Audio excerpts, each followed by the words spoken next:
shirkan ayaa waxaa looga hadlayay sidii horumar loo gaarsiin lahaa dhalinyarta Soomaali Bantuuda ah ee ku nool xeryaha qaxootiga Dadaab. Horumaradaas ayaa waxaa ka mid ah sidii loo abuur lahaa shaqooyin kala duwan oo loo sameeyo dhalinyaradan. Shaqooyinkaas ayaa waxaa ka mid ah sidii ganacsi loo abuuri lahaa, sidii ay ula jaanqaadi lahaayeen horumarada. Shirkan ayaa dhalinyarada inta badan waxa ay ka codsadeen dadka qurba joogta ah ee Soomaali Bantuuda ku nool wadanka dibadiisa in ay dhalinyaradan ay u sameeyaan shaqo abuur iyo waliba meelo ay ku biishaan ama ay ku raadsadaan nolol maalmeedkooda. Haddaba shirka ayaa intuu socday waxa ay dhalinyaradan ay doorteen mas'uuliyiin kala haga dhalinyaradan oo la hadashay telefishinka caalamiga ee SBTV ayaa hadaladoodii waxa ka mid ahaa sidatan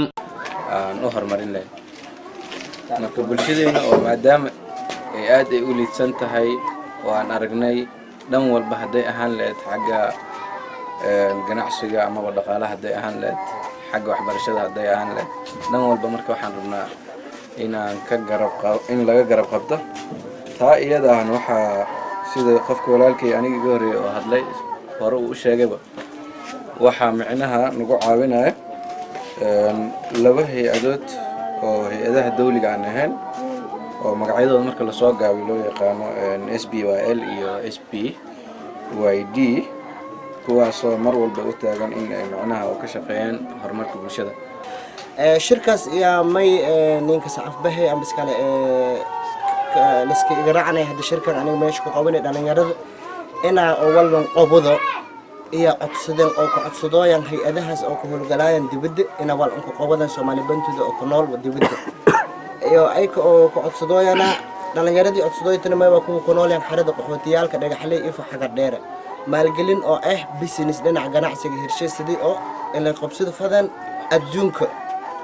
sidii oo dadka kale oo promote garoobaan adduunka socodaan ganacsiga in shaqaado sidii oo Soomaali Bantuuda oo ku nool hoos injirtana oo Scotland ka shaqaad fadi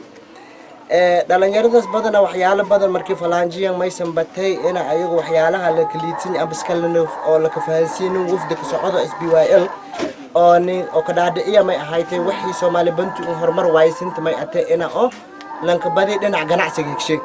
saas aawadiya iyo dhalinyaradan iyo may xaqiiqsadana amba garadana ina oo adduunka balanka haysada horumarka taas aawadiya saas dartiyo iyo may ku codsadooyana NGO-yaashan oo ku howlgalayaan wadamooyinkaas ina ayaga ka garab qabadan ina maalgelin ku soo beeyaan xariyaashan qaxootiga iyo ku codsadooyaan aniga dhan mid kale may aragaasi qof may aragaasi oo walna haysada qof garab taagan oo lahayna taasoo tusaale ma atay hadda qof niil rooga ahaan gaariyaal lahay gaariyaalkina maanta ka fadhiyaan qof walan ku qabada ma jirto.